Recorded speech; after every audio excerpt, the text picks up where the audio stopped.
Okay, let's go down to Ula's question. He says, what is the minimum effective dose? That saying that Chad has mentioned many times, and I'm really glad that people are getting that in their heads, by the way.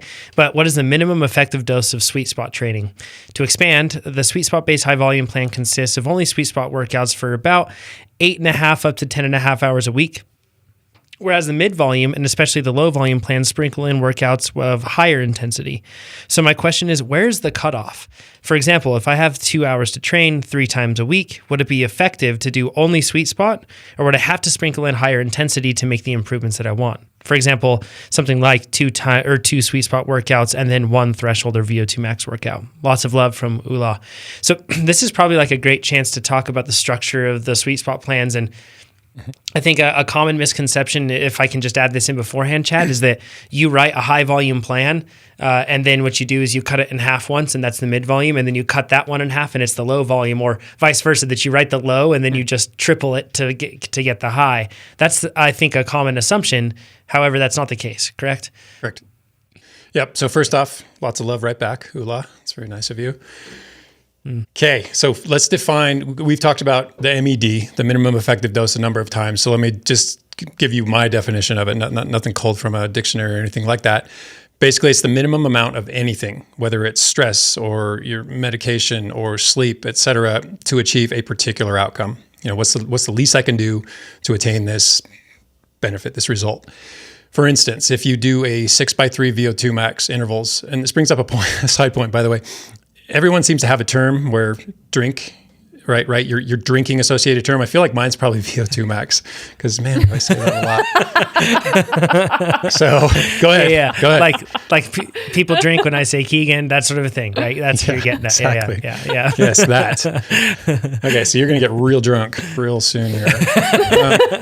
Okay, so. Hold on. I'm sorry. Since you brought that up, I have to bring up, it was on my mind and I have to do it. I've come up with a t-shirt idea. It needs to have Chad tipping back a beer, and it needs to say minimum effective dose on the shirt.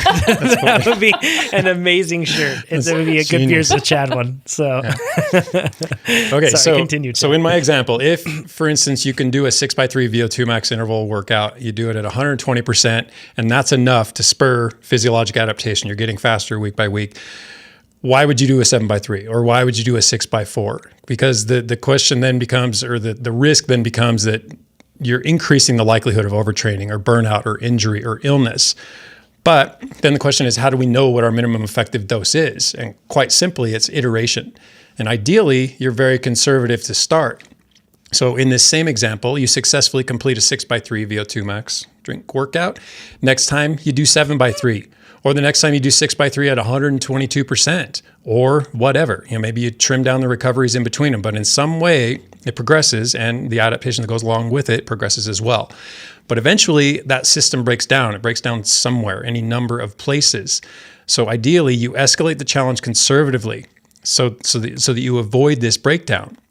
And you also pay attention so that as the breakdown approaches, all these signs avail themselves. You don't go into it in the dark. You'll see signs of it. The workouts will start to fall apart. Your power gets spotty. You have to take 10-second back pedals, whereas you didn't need to. You're trying an 8 intervals workout and only getting through 6 of them. You'll see it. So pay attention, be honest with yourself.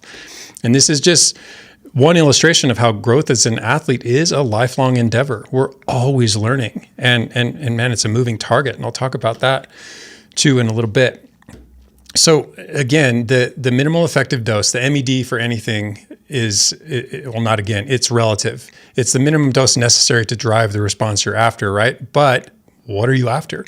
Different times you're after different things.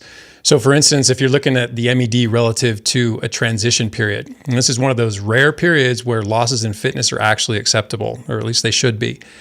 And you're really concerned with loss of aerobic fitness because as we well know, it takes a long time to build aerobic fitness. So chunking away at that over a transition period is kind of a hard sell, and understandably so.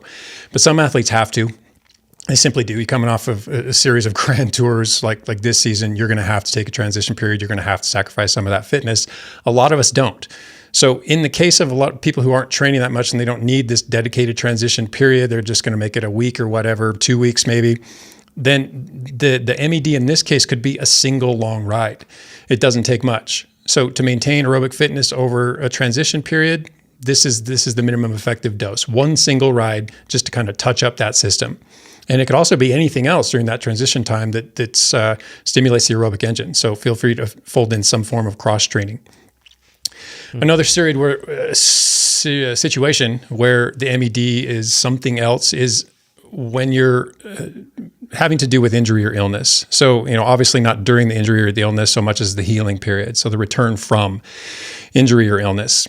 And this, I've talked about allostatic load in the past. I don't think I've really described what allostasis is, but you know what? We talk about homeostasis, which is basically the body in equilibrium. Anytime we verge from that, anytime we leave homeostasis, we're in a state of allostasis. Now our body is in a state of trying to return to homeostasis. And that's where this allostatic load comes in. You have to look at the entire allostatic load, all the stressors that are pulling you out of equilibrium, all the ways your body is trying to fight to return to equilibrium, all take a toll. So if you're injured and really in the process of healing, some of your resources that you could be dedicating to training have to be dedicating to this healing process. So there will be a necessary reduction in training volume. And I'm actually in the throes of this right now. I rolled my ankle and I have a severe strain. That's what I get for running in the dark and hitting a pothole. It's idiotic, but I'm paying for it, but I have scheduled workouts. And it just turns out I can get my foot into my cycling shoe, though I can't latch it, and I can put pressure straight down. As long as there's no lateral movement, I can still train. So I look at these workouts that have 2 or 3 sets or 4 sets, and I do the first one. And if things are okay, maybe I'll dip into the second one, but probably not. I've just been erring on the side of caution and doing a little bit. And I do believe that this will be my personal minimal effective dose to keep my fitness where it is so that when I do heal and I can resume training, I've lost little, if any, fitness. And then another instance, and we've talked about this a lot, is during maintenance. And we talk about training residuals, because that's what training residuals are. I mean, or that's how you address them by these little tiny doses that just, as I mentioned, touch up energy systems. So we're looking for the minimum effective dose to maintain that energy system for whatever length of time. Maybe we're dedicating emphasis somewhere else. Maybe we just need to back things off. And then the fourth instance, and I'm sure this is the one you're talking about, Ula, is improved performance. And specific to sweet spot training, let's talk about that. The amount of sweet spot necessary to stimulate positive training adaptation is going to vary based on a number of things. One of them is obviously training history. If you're off the couch versus pretty fit versus very fit, all of those are going to require a different minimum effective dose. The familiarity with the training stimulus. If all you ever do is low intensity rides where you're breathing through your nose, and then the other end of that is high intensity work where you completely gas yourself, but you've spent very little time training in the sweet spot, then only a little bit of sweet spot training might be enough of a shock to the system to spur adaptation. And then finally, and this one is too often overlooked, the accuracy of your FTP assessment. A lot of people don't like assessing, and I'm one of those people, but it will bite you in the butt. So if you go for too long without assessing and you've seen an improvement in your fitness, but you're still working with an old number, then it's going to take a much greater minimum effective dose to actually bring you to a higher level of performance, because you're not really challenging the system as you should be. And then the final point here is that the minimum effective dose is a moving target. As your body gets good at doing the same thing, it adapts. I mean, this is the process of physiologic adaptation. So you have to change the stimulus in one way or another. And it could be simply a product of you being fitter and requiring a higher minimum effective dose. Yeah, those are awesome points to that too, as far as the varying aspect of it, right? Because you can do the same thing over and over and over again, and then the benefit you get from it just ends up dropping, right? Yeah, exactly. And so in terms of the sweet spot base plans, with the high volume plan, there's probably enough stress for most athletes to and we can all attest to this. And he's nodding. Yeah, if that's not enough sweet spot training for you, again, you're probably working with a faulty FTP, or you're just a monster, and it's time for you to do something else with sweet spot training.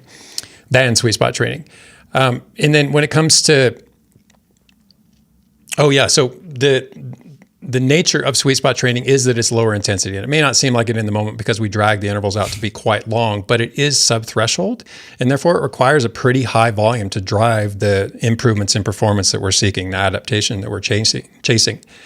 But then in the lower volume plans, the number of all those sweet spot hours added up is probably insufficient for most people to be the only stimulus necessary to make them faster riders. So in the absence of this extra duration, this added training time, got to make up for it with some higher intensity workouts. And that's why those VO2 max workouts and little sprints and thing of that nature will start to fold into it. Mm-hmm. Yeah, that's a really good way to explain that, especially like with the lower volume plans and how that works in. In other words, it's not just, triple, high volume is not triple low. It's a very different experience, and it's designed entirely differently. Hopefully, just like listening to all of this can give you an idea of all the thought that has to go into it too.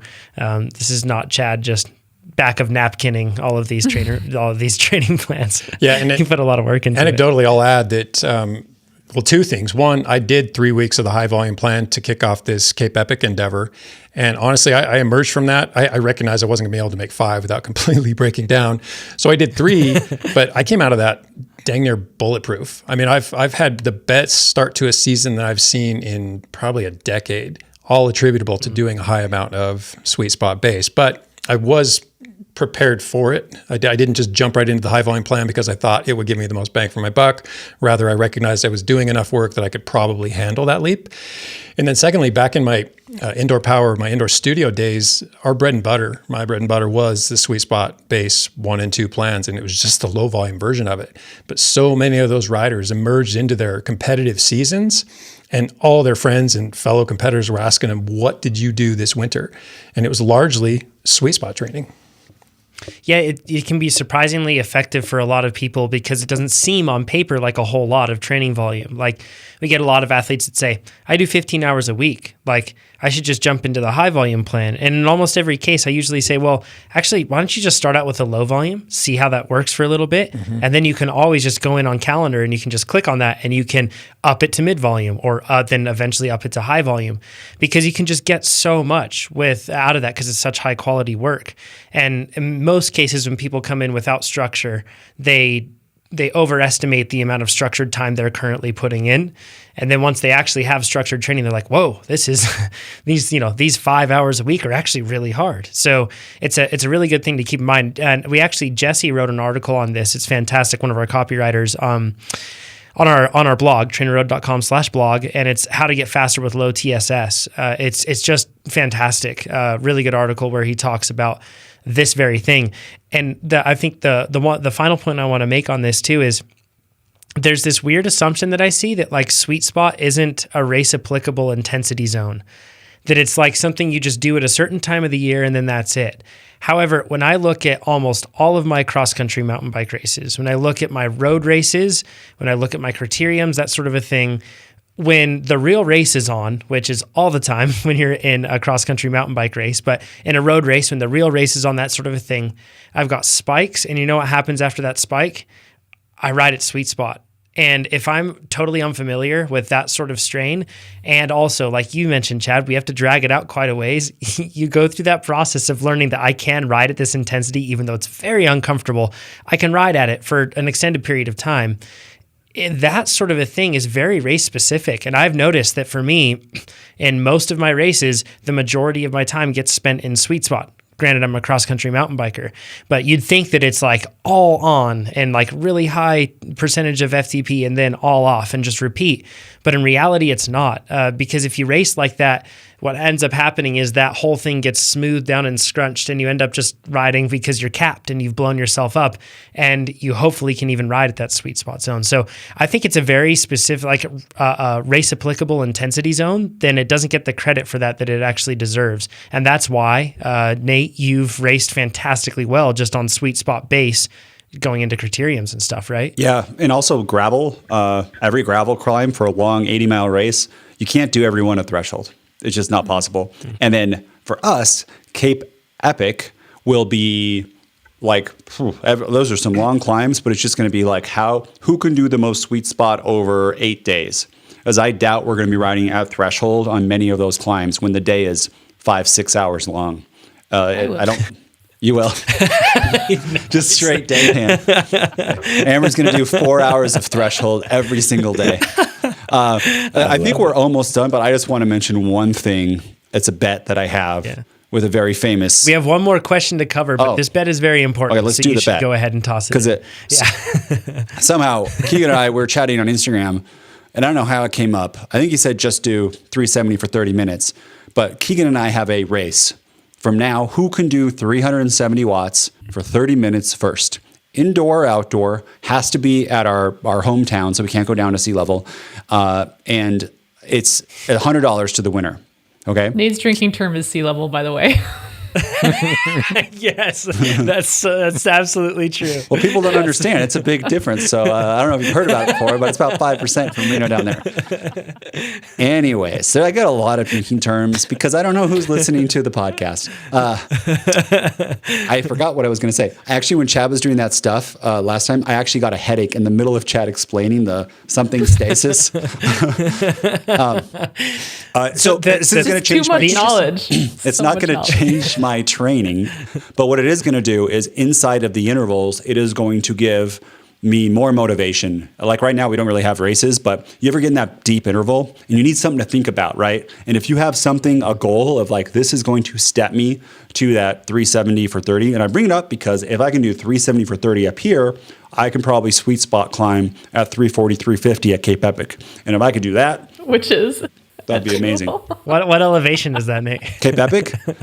It's like 50 meters. Okay, got it. It's meters down there, not feet. He would say at this point, the beach is about 0.5 meters. So, yeah. But with it, this is going to be exciting because it's not about power to weight.